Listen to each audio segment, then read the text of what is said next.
Welcome to NSF's guide on how to use the NSF Engine's Development Award Map. In this short video, we'll walk you through how to navigate this tool. We recommend viewing in full screen mode. Click the bottom right-hand corner. There's a square to get in full screen.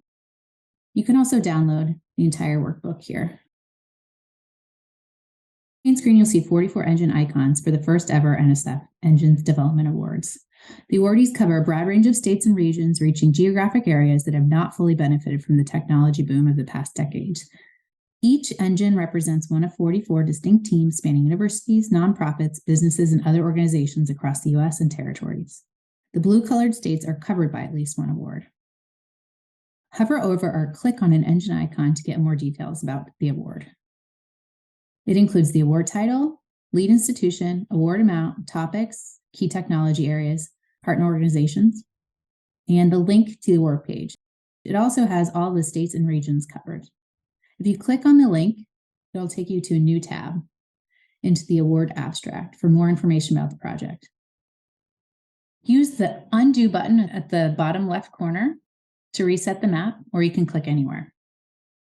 On the right side, see a list of topics. Click on a topic of interest to see which awardees will be working in each topic area. Then hover over the engine icon again to see more information. In the Key Technology Areas tab, see how each engine is driving innovation in key technology areas as outlined in the CHIPS and Science Act of 2022. For more information on each technology area, click on a technology area of interest to see the number of awards, the total dollar amount, and the distinct states and territories covered. Each blue square includes more information about each award. Awards often will be supporting projects that span multiple key technology areas. Use the undo button or click anywhere on the map to reset the map. In the Geography tab, you'll see another view of regional coverage. Each state is represented by a hexagon, sized equally to emphasize the importance of each award. Use the scale to see if a state is covered by more than one award. Click on the state's hexagon to see if there's a lead organization in that state, in yellow, or if it's covered by another award in blue. Then you'll see all of the topics and key technology areas that are represented in that state. If you navigate to the Demography tab, you'll see the diversity of lead institutions on the left side in yellow. Notice the percentages of lead institutions from EPSCoR states, first-time awardees, non-academic organizations like nonprofits, or minority-serving institutions. For definitions on these terms, visit the About tab.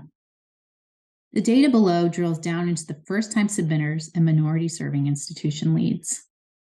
On the right side, see organization diversity. The top chart shows how many partners each award includes, from 3 to 80. Yes, one does have 80 partners. You can dig into the non-academic organizations that are actively involved in each project. Click on an organization type to see how many are involved in that role. Small business, for instance, here. Academic organizations, non-R1 schools are actively involved in all project roles.